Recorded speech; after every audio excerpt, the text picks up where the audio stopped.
cup at a time. Yeah, this is tea time. Yeah, making a difference. One cup at a time. Tea time. So be sure to grab your tea, grab a seat, and tune in to Miss Liz. Tea time. Making a difference. One cup at a time. Tea time, yeah. Tea time.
Well, good evening and welcome to Tea Time. It is evening tea time, and I can't believe we're already at the last tea time of this week. We had such an incredible morning and afternoon. We were joined with Janet Harvey this morning with human development, and then we went into children's mental health this afternoon with Nan Arkwright. Now we have the incredible Stephanie LaVigne. I think I'm saying it right. I hope I am. If not, she's going to tell me when she gets out here. So let's get the disclaimer out there, her bio, and let's get Stephanie in here and let's spill some tea on mystery. We're not going to do too much romance. We're going to do more crime, mystery, all of that good stuff. We're going to just slide some tea books into you and get you to grab some books for Christmas because Christmas is just around the corner. So disclaimer for Miss Liz's Tea Time live show. Miss Liz myself is going live using StreamYard. Before leaving a comment, please grant StreamYard permission to see your name at StreamYard.com. Please be advised that the content brought forward for any Tea Time show hosted by myself, Miss Liz, is always brought forward in good faith. However, may bring forward dialogues and opinions that are not representative of my platform. The facts and information are perceived to be accurate at the given time of airing. All Tea Time guests and audience participants are responsible for using their good judgment in taking any action that may relate to the discussion. The content brought forward may include discussions for some where they may be emotionally at risk. It's significant to know that this show is engaging in discussions forums only to offer and inspire awareness and connection and is not providing therapeutical advice. If you have any questions about the disclaimer or the panelist discussion, you may freely contact me at my Miss Liz through my email at bookingmissliz@gmail.com. Moving forward, should you choose to voluntarily participate in tonight's show in any aspect, I myself, Miss Liz, welcomes you. And should you decide that the show is not made for you at this time, I respect your wishes and will see you at a later show at a later date and time. And again, all tea times in 2023 are done on Thursday, 10, 3, and 7 p.m. Eastern Standard Time. If it's not a Thursday, it's a rescheduled tea time or it's a surprise guest that wants to come back and have a second cup of tea with Miss Liz. That's just the way we work in this house.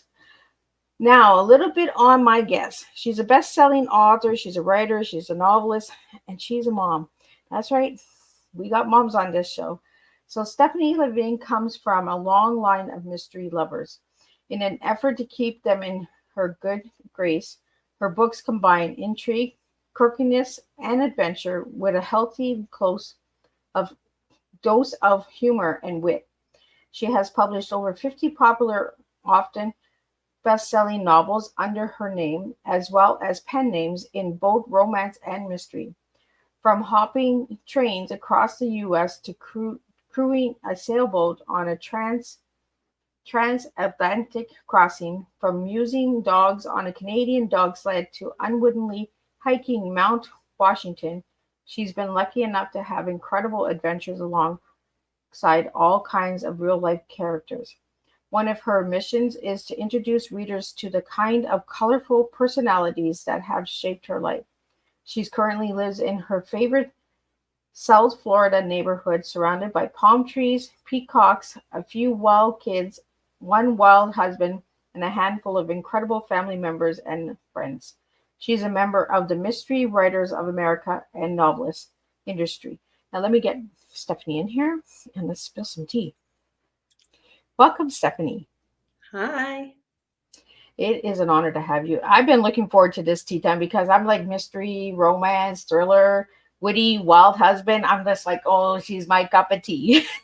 I always think that when I've listened to your shows too, I'm like, I also wanted to fix up old cars. Like there's always the fun things so I'm excited to be here talking to you. Yeah, I just kind of bring in what I like, right? And people are like, Miss Liz, like you're the fancy dancy vintage girl. No, I'm not. I like to get dirty and greasy and I like to, create things. But Stephanie, I want to get into who you were as a little girl and who you are now as a grown woman.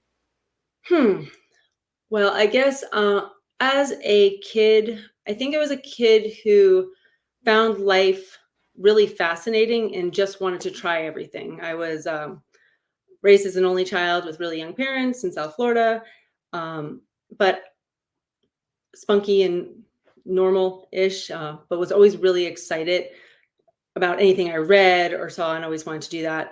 Then I think as a young adult, I lived a fairly fun and interesting life. At least to me, I had a ton of weird jobs and life experiences that I found interesting and that I felt were important to experience at the time. And now I feel like that responsible and free-spirited person is trying to learn to live a fairly normal family life, trying to balance that sort of adventurous nature with these piles of laundry and dishes that continuously appear every day. And so, in a nutshell, But Stephanie, you climbed Mount Washington. Now you're climbing mounts of laundry, right? weekly, daily, but That's just how it works, right? When you become a mom, then you're just like, what I did 20 years ago, I cannot do now, but I can still find an adventurous way to do it, right? And make that's the fun thing, out of right? it. Trying to make it fun or interesting. I feel like for certain people, it maybe comes natural, but for some of us, it's like, how can I find the adventure? How can I find the joy or the little trick to make this fun or to make myself do it every day? So, Stephanie, we have a question here. What's the quirkiest thing you've ever done? I guess I like the word quirkiness. Oh. I have no idea. I probably do just quirky stuff all day long, not in like necessarily an endearing or an adorable way, but just in like a head scratching way. I was just talking to a good friend of mine who we hadn't seen each other in a while, and just I said, I talk to people. I'm like on that verge of either a very extroverted introvert or a very introverted extrovert. So I like a lot of alone time and I'm very good on my own, but also when I'm out, like I talk to everyone or a lot of people, and I genuinely am interested in talking to the cashier or whomever it is. But I just say the strangest things. And my husband's like, what? Who says that? I'm like, I don't know. That's so I don't think I have an accurate gauge for quirky. So. Like we were saying before we went live, right? We kind of just let things slide out. I always get the look of, did you just say that? And I'm like, what? What did I say? Like, what did I do? Like, no judgments on you. And also you please just, I cannot be responsible. Well, I can already tell you have a wild side and adventurous side because jumping trains, sailing boats, dog sled rides. Like, come on, who does that? Like, Stephanie does. Like, Stephanie, I want to get into that a little bit, and then I want to get into the books, but I want to get into wild side first. What got you into all of that adventure? I feel like when you read things like that, it sounds more adventurous than maybe I feel like I am. Like I was just telling some friends, we were talking the other day, like, Patagonia, those companies, like I'll look at those catalogs, even since, I mean, they don't come in the mail, but whenever I would see those ads, I'm like, oh my gosh, that seems so exciting. But I'm not actually sleeping on the side of a mountain in like negative 30-degree temperatures, because I get cold very easily. I'm very, very wimpy with the cold. So I feel like I'm very adventurous, and I've done a lot of things, but then I feel like compared to like real adventurers, I'm probably probably look pretty normal and docile. But a lot of times I really like to take advantage of opportunities, probably, that when things come up, like I said, I get excited. When I was a kid and I'd read about debutantes or space camp, I'm like, oh, I want to do all of that. And so when there's an opportunity to do something that seems interesting, and unfortunately I find so many things interesting, then then I need to jump on it. And also I've had obviously a lot of good opportunity, wonderful opportunities to do things. I Sometimes. like the way you said that, jump on it, because you jump trains. Like, who does that? Yeah, I have really romanticized, I think, like Jack Kerouac, the beatnik style. There was a period of time, and I remember just thinking that sounded so cool, and it was almost like I manifested randomly like this girl in my college. She didn't go to college, and she hopped trains, and I was like, I must now talk to you. Like, how have I found this random person who has done this thing? And then eventually I knew tons of people who hopped trains, and but it was funny because I had no idea that was a thing, other than, in my very younger days, where I was like, oh, they used to iron their hair, let me try that. These weird things. Yeah, you are my cup of tea. Stephanie, I mean, like, this is what we need, right? We need adventure. We need to think outside of the box, stop being in the box.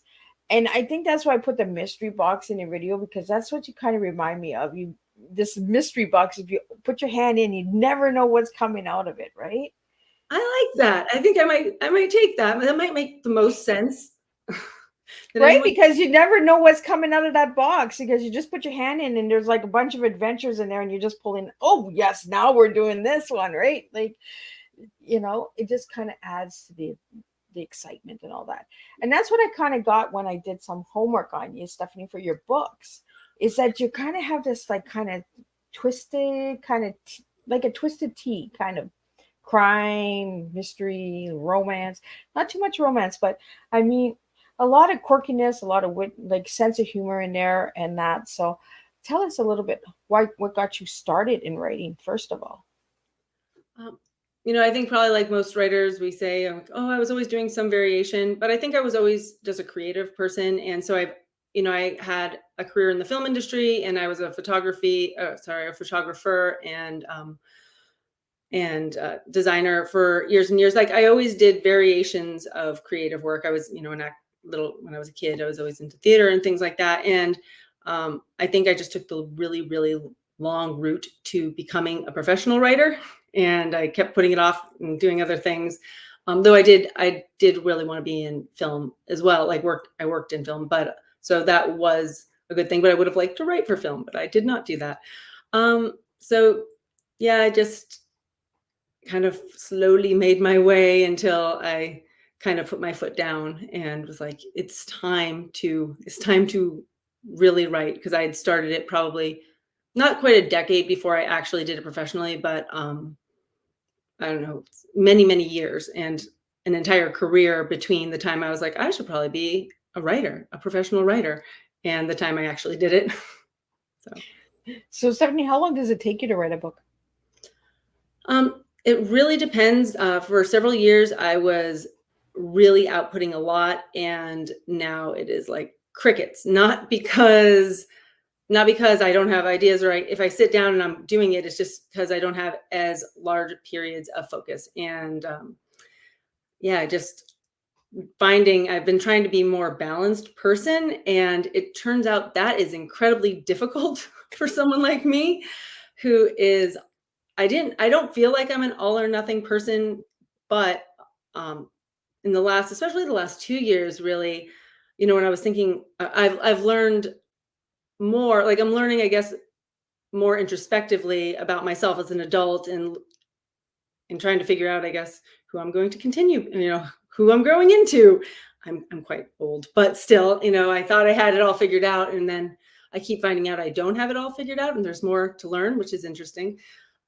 But I've always been able to, I'm going to work on this and really hyper focus and just be in work. And when I worked in the film industry, we would work 11 to 18 hours on average. And so you're just all in, but then you have all the time off in the world. And, when you become a parent and just live it, and not, I mean, sure, some other people are much more wild and adventurous in their family life. And I aspire in some ways, and I have a probably pretty wacky family life, very out of the box and unconventional compared to many people. But at the same time, I still live in the same house and do a lot of the same things, and trying to figure out how to start and stop and change hats through the day.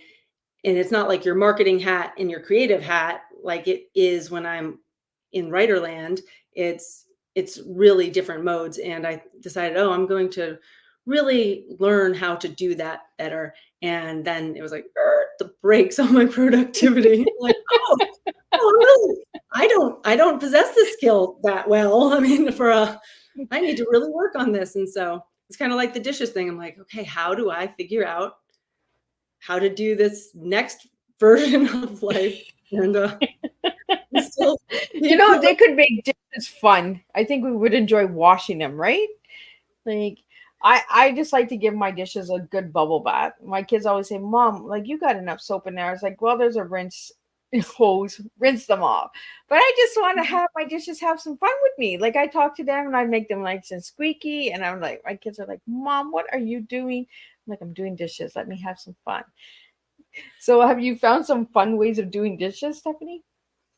I feel like I spent about a year, this is a couple of years back, listening to other people who don't know how to do the dishes, like their books and podcasts. I'm like, am I alone? Like, what's wrong? There's one woman like Dana White or something. And one of my friends is like, she's like, how to clean the house when you don't know how to clean a house, but like, you're not like dispositioned to clean the house regularly. It's like me, I will do clean everything. I will organize the pants off of my tool closet or like anything. But like not every day, it'll kind of go chaos and then like immaculate. But there's a lot of in between, and that works well when you live alone and it's your mess. I learned I have two tricks. I don't know this will help anyone, but one is it's systems for people like me. Like systems are helpful or like little tricks, but I have to clean off one side of the kitchen. So I clean off one counter. And so everything gets over to the other side. There's a woman named The Fly Lady years ago I read, then she would say, clean your kitchen sink, take everything out and polish the sink, which I love that idea, but I just do my own variation. So I just put everything on the other side and then I clean that one counter. And then to the left, I'm like, okay, success. And then I'm like, then you can turn to the mess. And I'm like, okay, I got it. And then I kind of like it. That's my sort of little trigger set. And then I can do it. And I also will put my headphones in and watch something or listen to podcasts or books. And so kind of tune out and try and make it fun that way.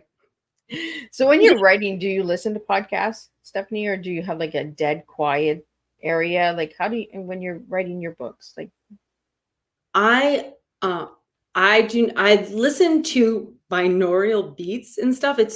I love music and stuff, but I really can't listen to music, it turns out. I'm wondering if like one day I'll figure out how, because a lot of people like to listen to sort of thematic music. But I found I'm most successful when I listen to sort of like whoa, whoa, whoa, whoa, like frequencies.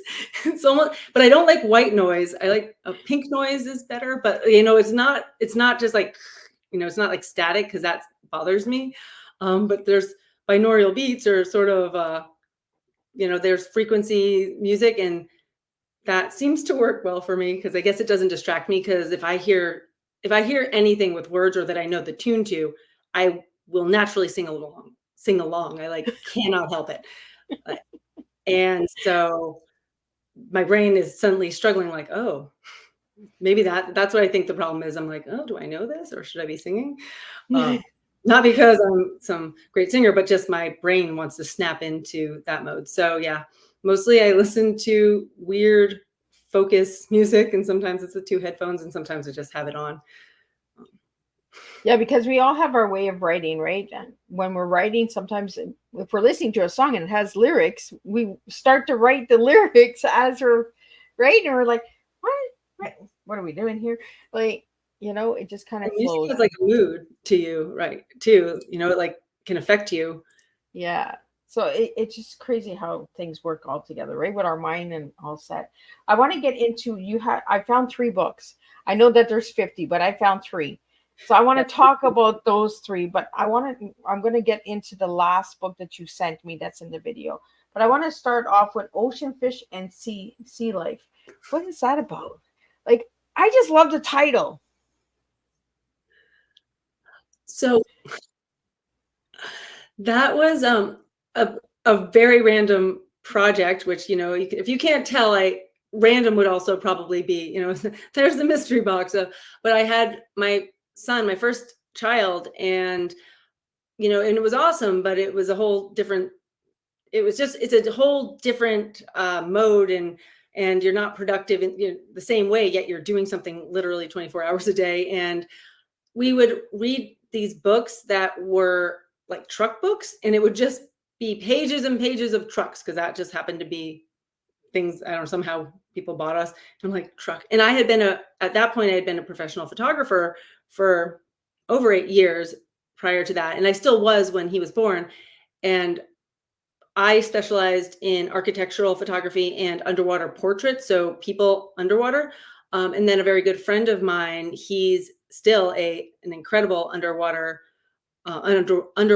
photographer, Jason Arnold, and his wife is also one of my best friends. And she and I were both doing books. I don't know, and we both had babies and all this stuff. And I said, well, we should just make a fish book because we live we live by the beach. We're very watery people. And between Jason and I, we have a lot of water photography in us.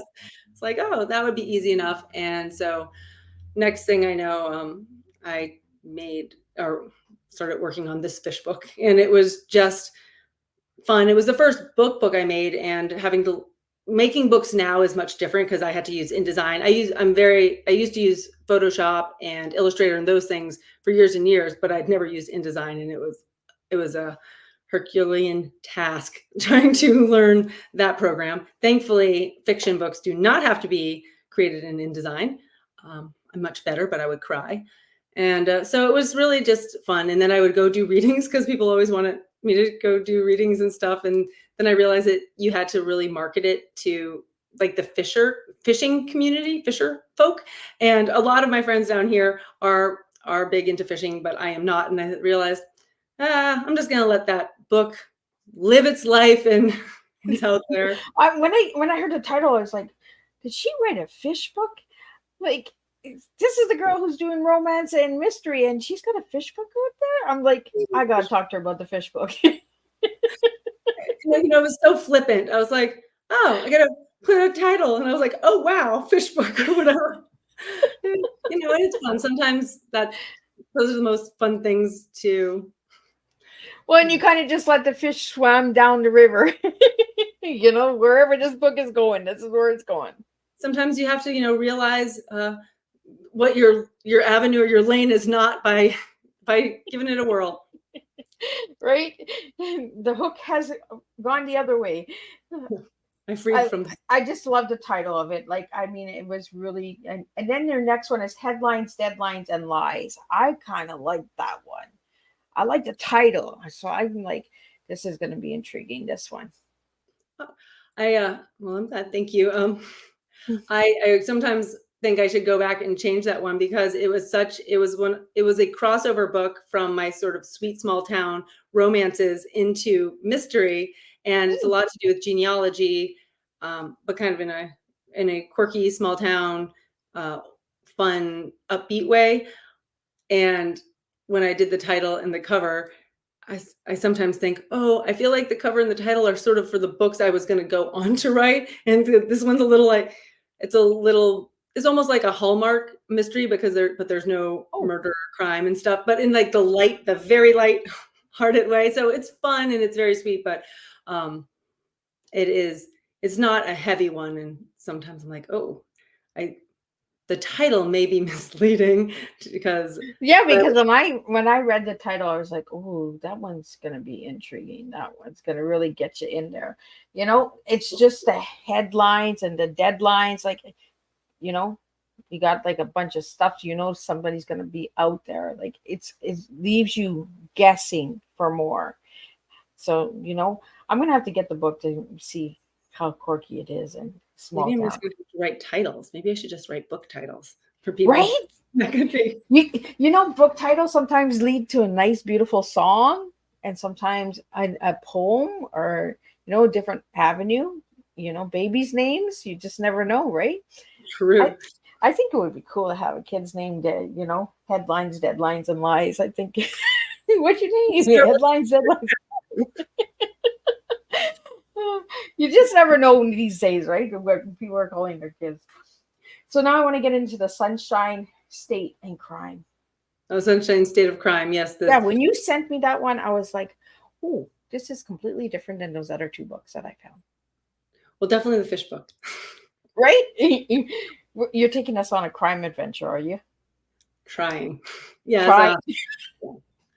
I do try. This is the Sunshine State of Crime, which is it's been this really roundabout. It was sort of this planned series for a really long time, and then I kept doing everything else because I have sort of pre-established pen names in romance, and I would always end up being like, no, I'm going to focus on mystery because that's what I'm the most excited about and that I always plan to write. And then, oh, but I have a pre-order deadline from before that I have to deal with or get to and fix something. And so in my head, I have so many books in what I'd call the Sunshine Crime series started. I mean, and literally started and planned out. But finally, book one that has been sitting there in waiting forever, I realized it was on pre-order for this. I think it's beginning of March, and I was like, oh no, I guess it's time. I better get on it. It's time to get it out into the world. So it's fun for me. It is more what I've been planning to do for a long time, but I tend to put off the thing that I'm planning to do and do other things a lot of times. So hopefully it's fun. Hopefully everyone enjoys it. Hopefully it's an adventure.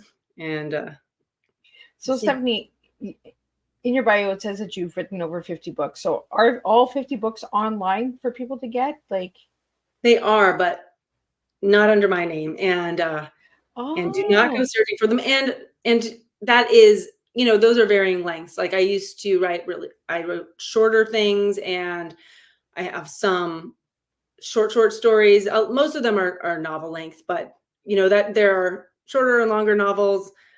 I tend to be a bit verbose. If you can't tell, I'm working on brevity. That's another thing. Dishes and brevity. But so I don't tend to be the shortest writer, but I've written all different lengths. So, that can add up over time. But yeah, those are all online. They have their own lives, and sort of like the fish hook.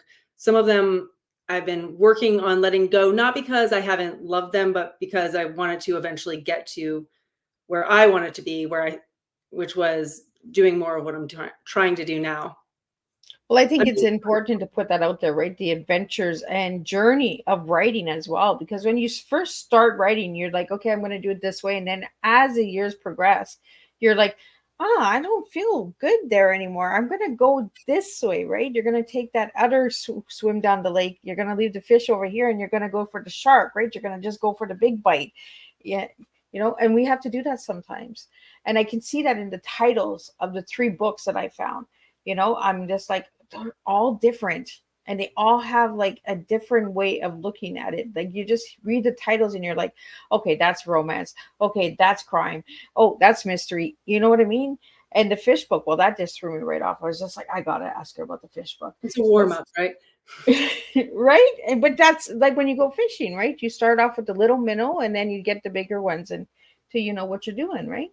That's actually really good. That was probably getting my feet wet without realizing it actually that's been in more ways than I guess I realized, because I forget about the fish book sometimes, but that was really dipping my toes in. It really was a tiny minnow because I had no attachment and it was just fun, but I already knew I wanted to write books and I already knew that that was what I was supposed to do. And I had done versions of that. I just hadn't started doing it professionally, but that was the first, okay, now you can do this, but you can put it online yourself, which previously you weren't able to do that for many, many years. And most writers know that it used to be a much different process. Self-publishing was different, hybrid publishing, all that stuff. And when I first started way back before I actually started, 2 careers ago, that was pretty daunting, not because I feared rejection,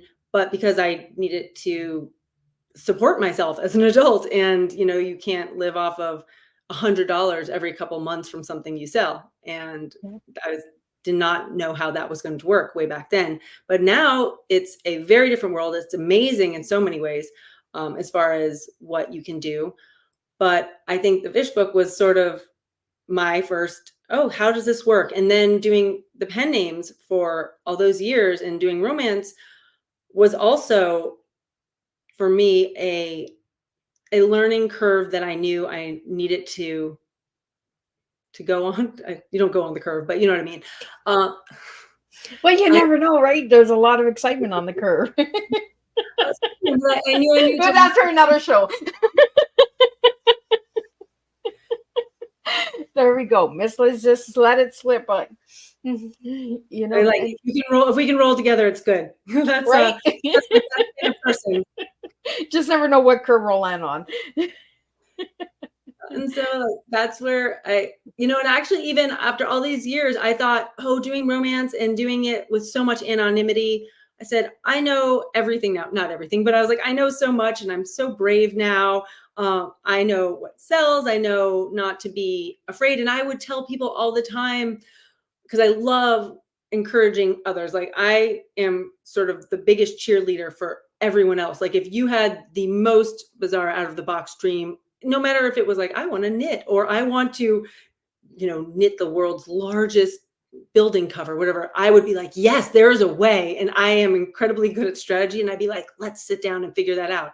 And so generally speaking, I really, really believe in everyone in this very, I don't know, I want to say like honest way, but like really that's just how, I don't know, my husband's very different. So he doesn't always feel that way. And so he sometimes questions things, but that's just a real driving force when I get really excited. But with myself, I do believe those same things, but I've come to realize to a lesser degree, because I believe so much in everyone else, but we're always so self-critical even if we're confident, even if we're productive people, but we always tend to second guess ourselves or put our own things to the side. There's so many things that we do, these little tricks that we don't realize how we treat ourselves differently than we do the world. And even a couple of years ago, when I had first decided, okay, it's time, I'm going to start publishing under my name and I'm going to start doing the books that I was excited to do in the beginning, that I got into this to start doing, I thought, I know everything. I've gotten past all any of the issues, any of the ego that may have stood in my way, the creative person. I know how to do it all. And it combined with the whole parenting life, balance, all that stuff, I have realized like I have a whole lot to learn there. Like, it became much harder. Suddenly it was my face and my name. And so I kind of just circling back to sort of like the fish book with the minnows, and then like this in between where I thought I was, I'm a big fish now. And then I'm like, oh no. I'm going to get eaten. So I need to learn to, I kind of need to stay in this, this little area. You can tell I don't fish very much, but I mean, at all. Whatever the middle area is, and relearn. I need to relearn in this different way now, and so I'm doing that. But it's a little I think it's really important too, Stephanie, what you're doing, because you're going in different avenues in different areas, right? So you're giving yourself a test. Oh, okay, this works. This doesn't work. This is just my feet in the sand. I'm going to give you a little bit more in the next one. Building up. It's like climbing that mountain that you climbed in Washington. Like, you had to climb the steps, you had to get to the top, but you had to try it in different ways. And I really like that you went all over the place, because I like that, because it gets pretty boring when you're on the same road, riding the same ride all the time in life. You know what I mean? You got to take it little. Oh, we're going this way. Oh, we're going that way. You find these little hidden gems within yourself, and you say, oh, you know what, I really want to try this, I really want to give this a try. And that's what I got when your bio was sent to me. I was like, oh, she's a trier, she likes to try stuff. Yeah. And I like that, because we're so scared of trying stuff in today's world. And as a writer, you get to try that, because you put it into your stories, into the words that you put in the books. And I think that's what I like about reading books, is it takes you on a different journey, right? It takes you in that mystery box. You're like, oh, is she going here? Is she going there? Is she kissing him? Is she kissing? You know, like, romance mystery can be all different levels. It doesn't have to be all lovey-dovey, holding hands. And, romance could be a little sneaky, a little sassy. There's different types of romance. And when we talked before we came live, you said that you were more on the crime side and the mystery, and getting you into the story. And that mystery box that I put in your video kind of just, it's like that, that black 8 that you shake. Yeah, you ask the questions. Yeah, the magic ball, and you just kind of get the answers, right? Yes, no, maybe, I get a lot right, left. That's what I see with you. Yes, no, give it a try. See how it turns out. Right. Well, you went from jumping trains to dog sleds to sailing to, you have that adventurous side to you. And I'm sure that shows in your writing as well, how deep you can get, because you've done these things. Now, somebody who wouldn't have done these adventurous things probably wouldn't have been able to get so deep into the story.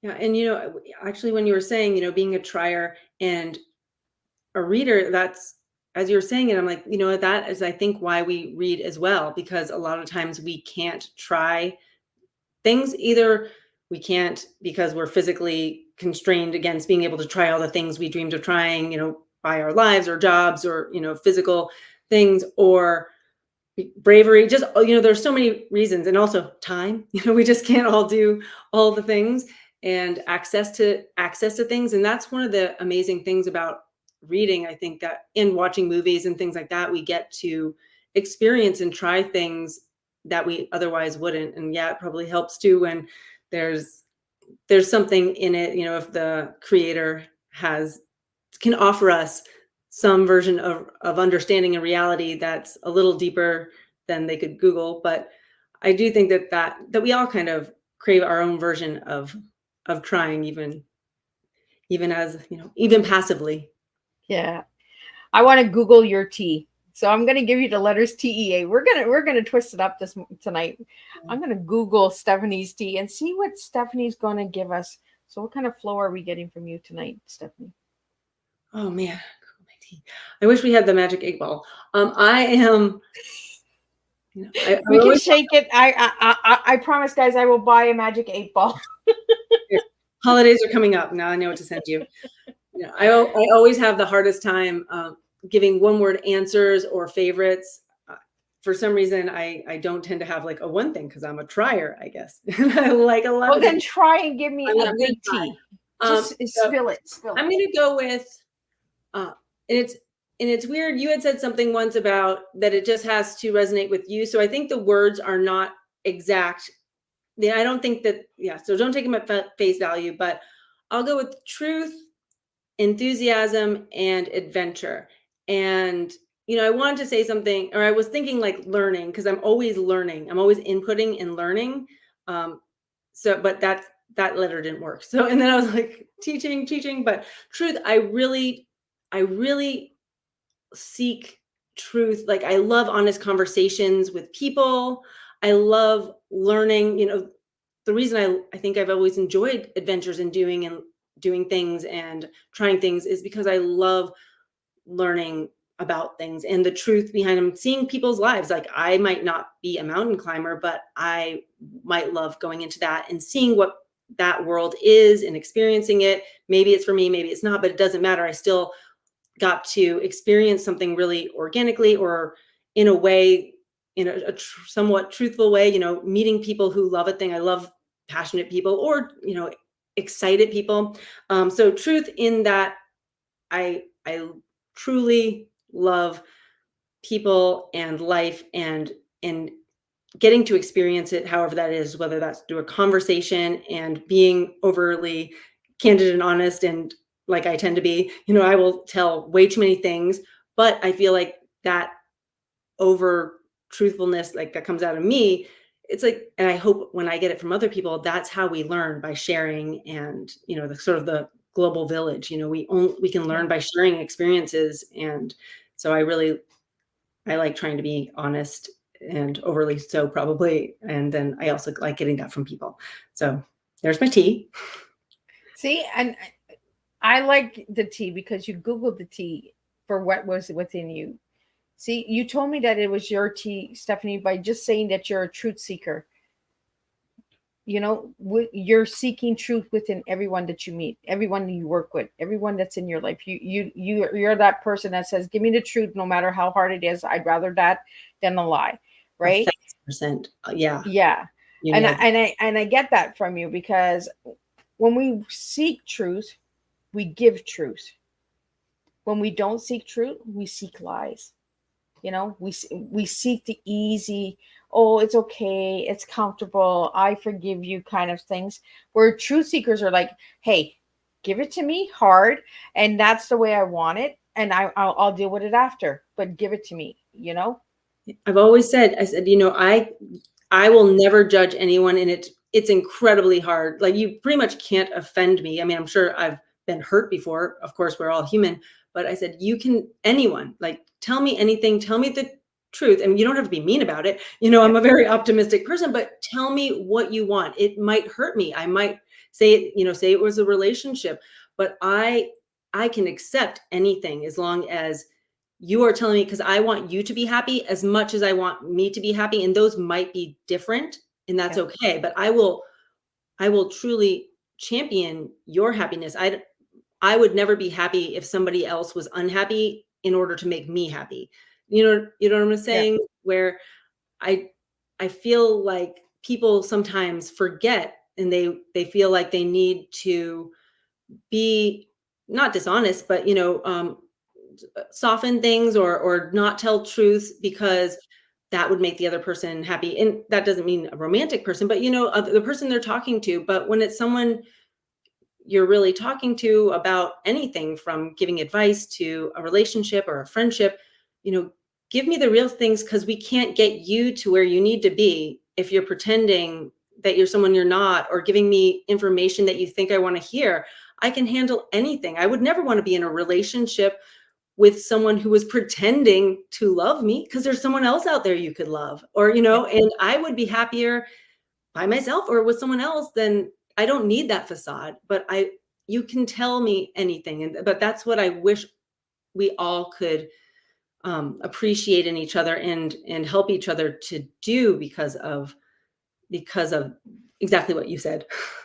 But see, and this is why I ask you guys to give me your teas, because your words actually tell me who you are as an individual. It actually tells me how you write, how you do your life, how the passion, the purpose. Because if you're giving me a word that just says, oh, I don't know, trauma, but you don't tell me what your trauma is, well, where is your trauma? What are you really hiding? What are you really not sharing with me?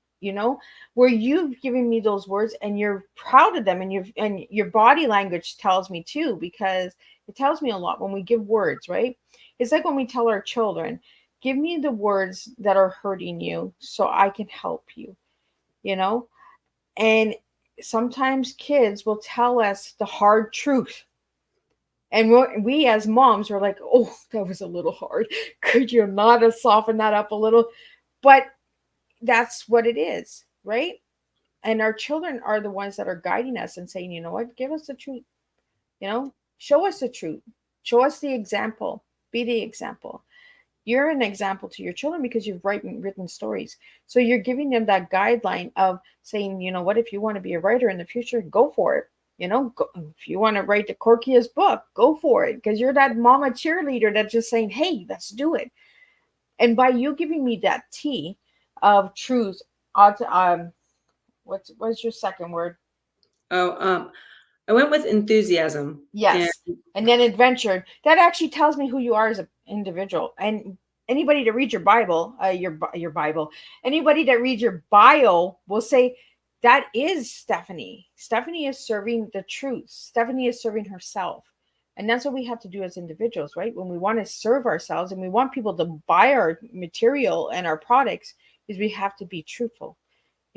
We have to say, you know what? I gave you the little fish. It was a minnow. I don't care where it swims right now because that was just a testing book. I test the waters. And then you went into the headlines and deadlines. And that's where I was like, okay, I'm into this book. Now I want to read this one, because you gave those different adventures. So you got this audience over here. You got the fishers. Then you got the crime, you got the lovers and the, intrigue people. And then you jumped into the crime and mystery. So you jumped into all the different pots and said, if you don't like this book, you'll like this one. If you don't like this one, you got this one, and that's what life is all about. Yeah, that is what life is all about. And, well, just to add to that, sometimes I get really excited and I jump into a conversation. So I always try, especially on recorded things, not to cut people off because that's where the enthusiasm comes from. And we need that, right?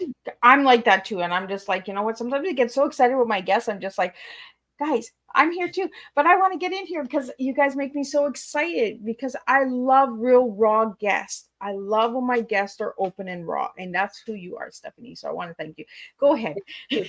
Oh no. And well, now I'm even going to jump back 2 steps, but that what you're saying about words, and that's one of the things, like when I said, I find it hard to sometimes choose one word descriptions. And you were saying, say you wrote trauma. Even when I was thinking of these, sometimes I worry because if you can't I worry that just saying, truth, enthusiasm, adventure, for example, like that paints a picture where it's the really bold, living out loud, robust part of my personality. And that exists, but it's not all of it. And so, in a format like this, it's nice.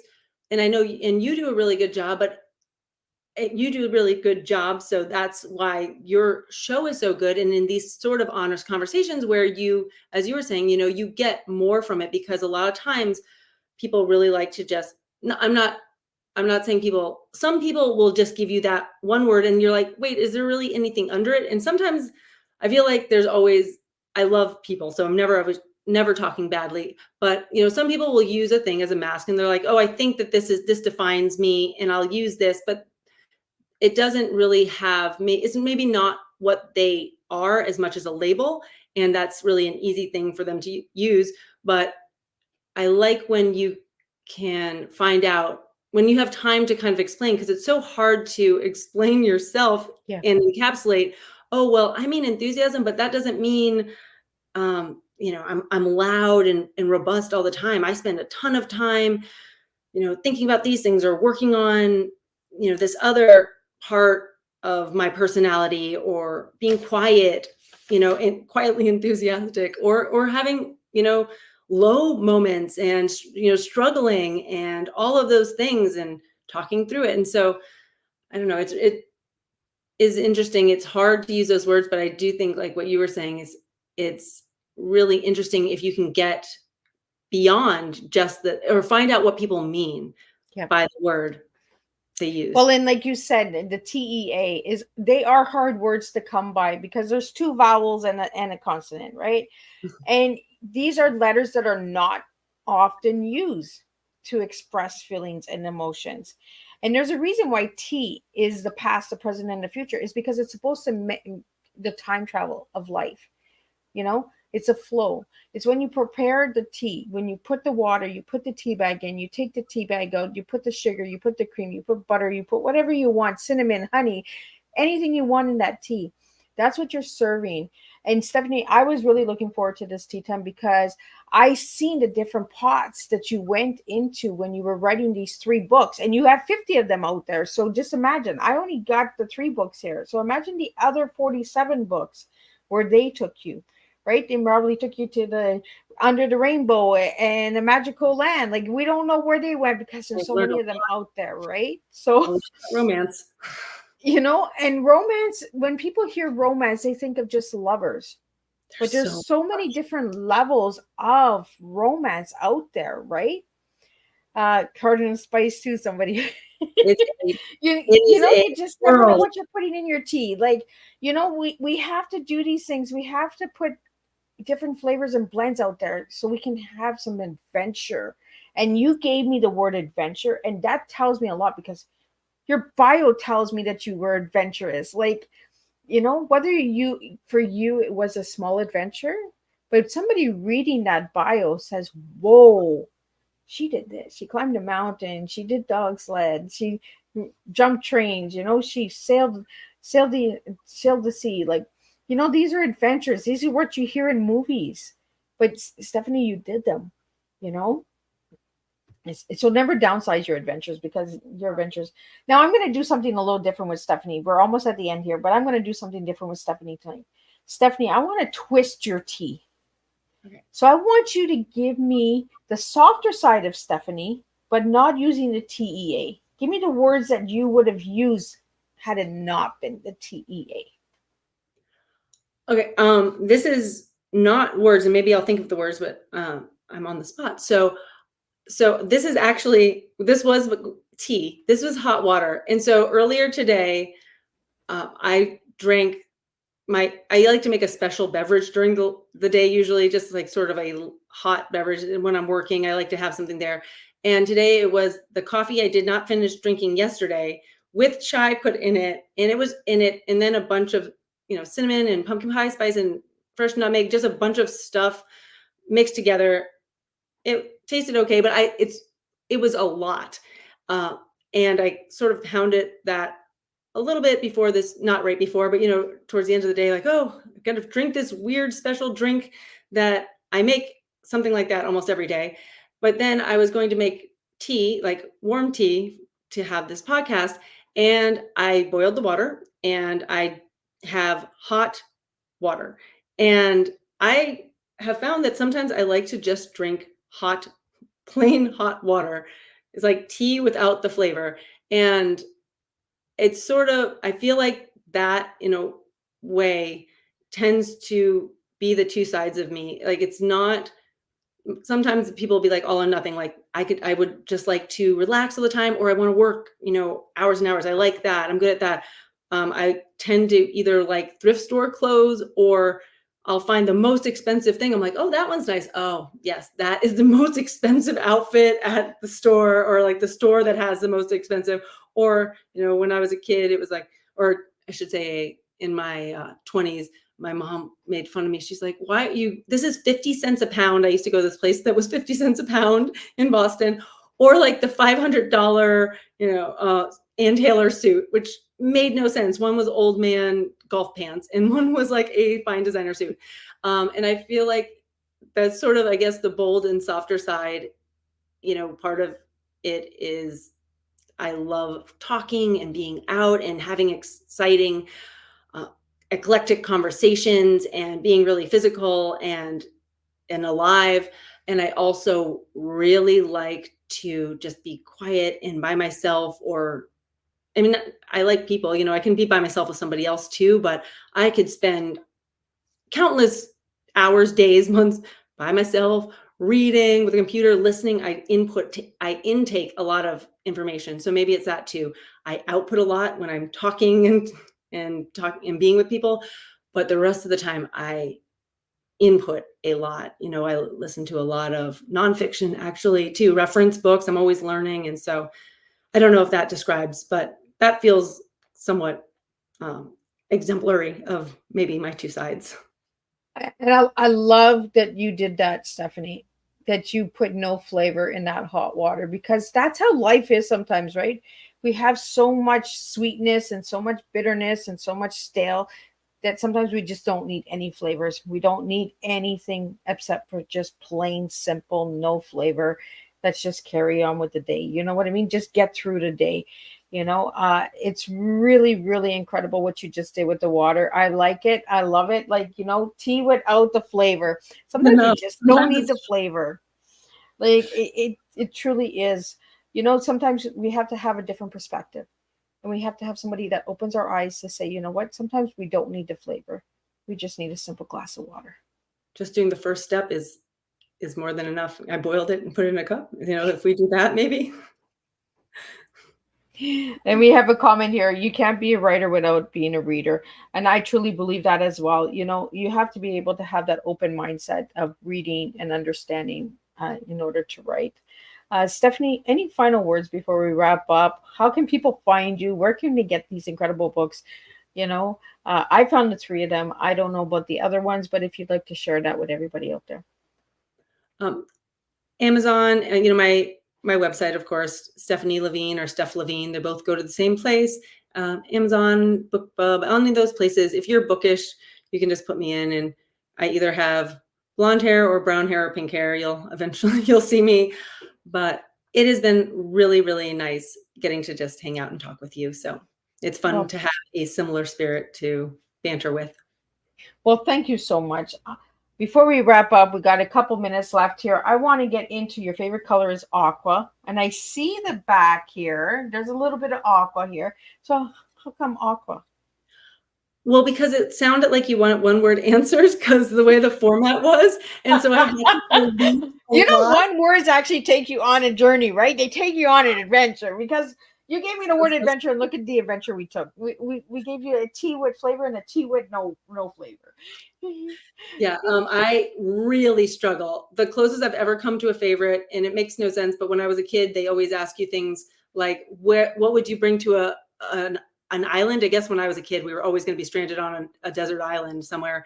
And I knew supplies, but somehow the only thing I've ever come to is if I had to be stranded on a desert island with only 2 ice cream flavors, I know what those are. And besides that, I've never had like a definitive on anything.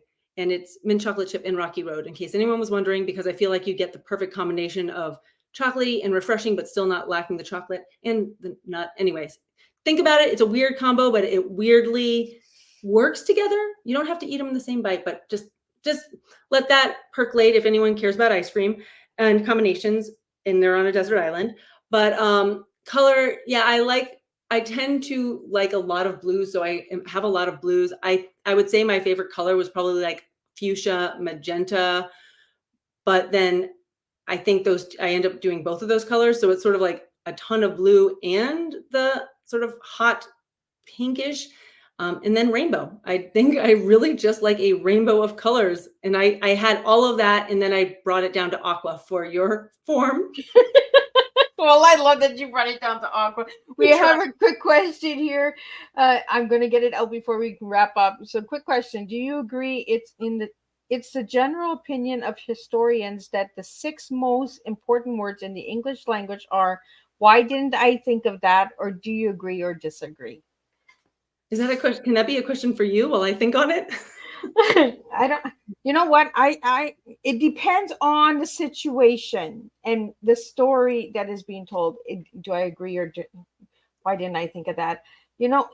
I say that a lot of times. Why didn't I think of that? Why didn't I do that?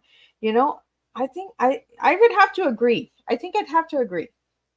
I'm going to go with, I don't know that it's the 6 most important words, but I think it is 6 very fun words for people who who think of a lot of things, or maybe for people who, maybe I'm the opposite, because I have too many ideas and I surround myself with people who also have a ton of ideas. So we can never have enough ideas. And whenever we learn of something that we haven't thought of, we're like, whoa, that's just mind blowing and beyond exciting. Like, why didn't I think of that? But then maybe if you are on the other end of the spectrum and you tend to lack ideas, then maybe that's also really beneficial. But it is definitely a human sentiment, if nothing else, a very, very omnipresent human sentiment that I think we all can relate to. And we got one more here. Do you find your writing was authentic from day one, or did you get more authentic as you kept writing and learning more? Oh, thank you. I guess that one's for me, but I like that question. Actually, I think I am still continuing to learn. I think I've always had an authentic writing voice and a somewhat specific writing voice. I can write different ways, but I do have my own sort of authentic voice. However, I now go back and read things and realize that over time, I've learned more, or I'm continuing to learn more refinement. So I had an innate way of just sort of, I can really sort of empathetically almost get into head spaces of each of the characters and write from those perspectives. But now as I've gotten older, the more I go through it, you realize, okay, now you got to cut a lot of that out. So I'm still continuing to find my voice. And then every time you switch genres, maybe not everyone, but I have found you are a tiny baby and you are starting again and starting to refine and re-hone a brand new voice, which you totally thought you had down pat. So, and from Stephen again, we have, and follow up on what about vulnerability? How would you take that? Liz, if you have clarification, but I'll just try and quickly say what I guess I would take from vulnerability. Like I was kind of alluding to earlier, it's been an up and down where I said, when I first got into writing, I said, I'm going to be way too vulnerable as a creative person. But I know that everyone's talented. Like I can write a book and I need to focus on the marketing. And then I spent all these years doing that with the anonymity of the pen names. And then I thought, I'm not vulnerable to the criticism or to my subconscious or ego, like working against me, any of those things anymore. And then I found out I was wrong as I started I have continued forward just much slower. I just started realizing you do become vulnerable again when you sort of shift spaces. Not always, but it's constantly, I would have to, it's almost like the little angel devils, but I've found that I will have my rational mind and then this sort of little writer's creative ego that's like, oh no, it's not perfect. You have to go back and write that again 700 times or edit it. And my logistical brain is like, you have done this a million times. Like, no, put that out. It is fine. And then the other ones over there being like, but I don't think so. And so it is a real struggle, like even no matter how far along you get. And he said, great answer. Thanks. So, Stephanie, I really want to thank you for joining me tonight on Tea Time. I had a blast. Like, I love when I have guests that are real raw and, quirky and sense of humor. It makes it a lot more fun to just sit and have some time together. So if anybody would like to know more about Tea Time, check out Miss Liz's website, www.misslizsteatimes.com.